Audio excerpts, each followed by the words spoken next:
बात अठन्नी की, बात अठानी की कहानी सुदर्शन द्वारा लिखी गई है, जो समाज में व्याप्त भ्रष्टाचार और सामाजिक असमानता पर प्रकाश डालती है। कहानी में रसीला नाम का एक नौकर अठन्नी 25 पैसे चुराने के आरोप में पकड़ा जाता है और उसे कड़ी सजा मिलती है, जबकि उसके मालिक और अन्य अमीर लोग जो रिश्वतखोरी जैसे बड़े अपराध करते हैं, खुलेआम घूमते हैं। कहानी का सारांश। रसीला, एक गरीब नौकर, अपने मालिक इंजीनियर बाबू जगत सिंह के घर काम करता था। रसीला का वेतन बहुत कम था, केवल 10 रुपए महीना था, और वह अपना पूरा वेतन अपने परिवार को भेज देता था। एक दिन रसीला ने अपने मालिक से वेतन बढ़ाने के लिए कहा, लेकिन मालिक ने मना कर दिया।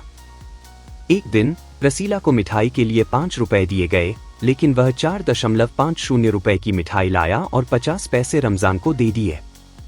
जब बाबू जगत सिंह ने मिठाई देखी तो उन्हें शक हुआ और उन्होंने रसीला से सच उगलवा लिया। रसीला ने अपनी गलती मान ली, लेकिन बाबू जगत सिंह ने उसे माफ नहीं किया और उसे पुलिस में पकड़वा दिया। बाद में यह पता चलता है कि शेख सलीमुद्दीन, जो एक मजिस्ट्रेट हैं और जिन्होंने रसीला को सजा सुनाई, वे भी रिश्वत लेते हैं। कहानी का संदेश यह है कि समाज में अमीर और गरीब के बीच भेदभाव है और अमीर लोग छोटे छोटे अपराधों के लिए गरीबों को कड़ी सजा दिलाते हैं, जबकि खुद बड़े बड़े अपराध करते हैं। कहानी का उद्देश्य। यह कहानी समाज में व्याप्त भ्रष्टाचार और सामाजिक विषमता को उजागर करती है। यह दिखाती है कि कैसे अमीर लोग कानून से ऊपर माने जाते हैं और गरीब लोगों को छोटी छोटी गलतियों के लिए भी कड़ी सजा मिलती है।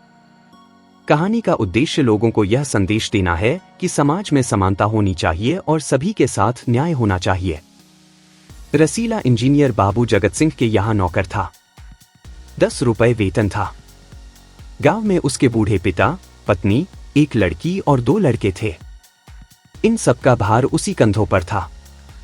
वह सारी तनख्वाह घर भेज देता, पर घर वालों का गुजारा न चल पाता।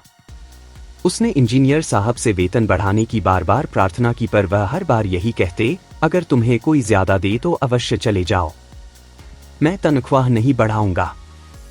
वह सोचता, यहां इतने सालों से हूं।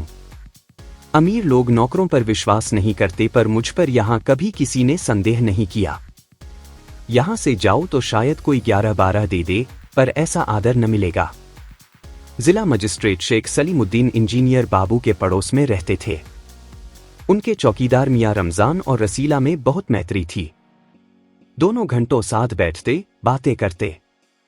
शेख साहब फलों के शौकीन थे। रमजान रसीला को फल देता। इंजीनियर साहब को मिठाई का शौक था। रसीला रमजान को मिठाई देता। एक दिन रमजान ने रसीला को उदास देखकर कारण पूछा। पहले तो रसीला छिपाता रहा।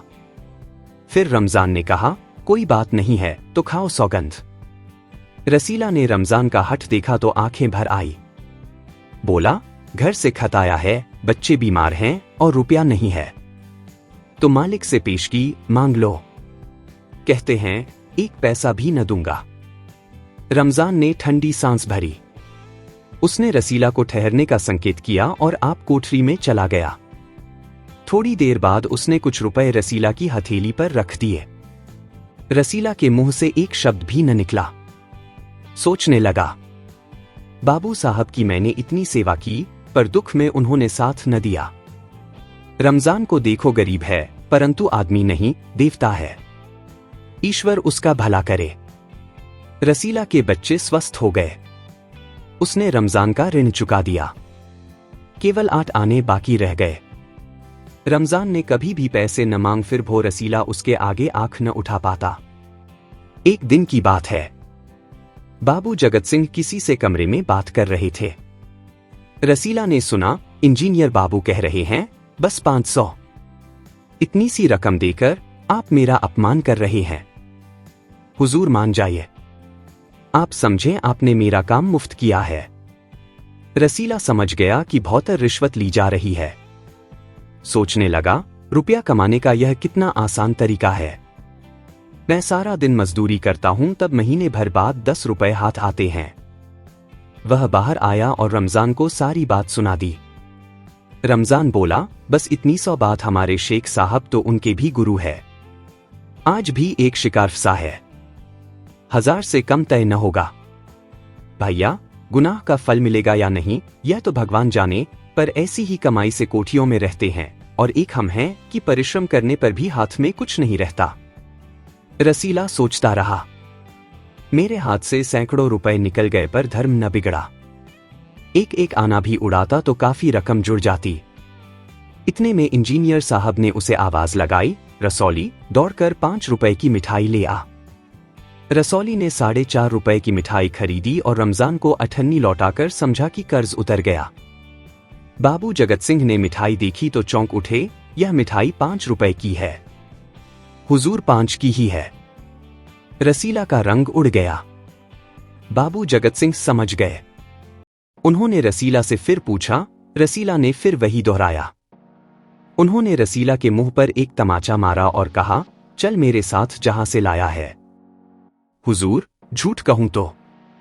रसौली ने अभी अपनी बात पूरी भी न को थी कि इंजीनियर बाबू चिल्लाए, अभी सच और झूठ का पता चल जाएगा। अब सारी बात हलवाई के सामने ही कहना। अब कोई रास्ता न बचा था।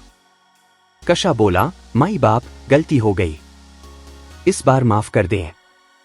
इंजीनियर साहब की आंखों से आग बरसने लगा। उन्होंने निर्दयता से रसीला को खूब पीटा, फिर घसीटते हुए पुलिस थाने ले गए। सिपाही के हाथ में 5 का नोट रखते हुए बोले, मनवा लेना, लातों के भूत बातों से नहीं मानते। दूसरे दिन मुकदमा शेख सलीमुद्दीन की कचहरी में पेश हुआ। रसीला ने तुरंत अपना अपराध स्वीकार कर लिया। उसने कोई कहानी न बनाया। चाहता थी कह सकता कि यह साजिश है, मैं नौकरी नहीं करना चाहता इसीलिए हलवाई से मिलकर मुझे फंसा रहे हैं, पर एक और अपराध करने का साहस वह न जुटा पाया। उसकी आंखें खुल गई थी। हाथ जोड़कर बोला, हुजूर, मेरा पहला अपराध है, इस बार माफ कर दीजिए, फिर गलती न होगी। शेख साहब न्यायप्रिय आदमी थे। उन्होंने रसीला को 6 महीने को सजा सुना दी और रुमाल के मुंह पोंछा। यह वही रुमाल था जिसमें एक दिन पहले किसी ने 1000 रुपए बांध कर दिए थे। फैसला सुनकर रमजान की आंखों में खून उतर आया। सोचने लगा, यह दुनिया न्याय नगरी नहीं, अंधेर नगरी है। चोरी पकड़ी गई तो अपराध हो गया। असली अपराधी बड़ी बड़ी कोठियों में बैठकर दोनों हाथों से धन बटोर रहे हैं। उन्हें कोई नहीं पकड़ता। रमजान घर पहुंचा। एक दासी ने पूछा, रसीला का क्या हुआ? 6 महीने की कैद। अच्छा हुआ, वह इसी लायक था। रमजान ने गुस्से से कहा, यह इंसाफ नहीं, अंधेर है। सिर्फ एक अठन्नी की ही तो बात थी। रात के समय जब 1500 के चोर नरम गद्दों पर मीठी नींद से रहे थे, अठन्नी का चोर जेल की तंग अंधेरी कोठरी में पचता रहा था।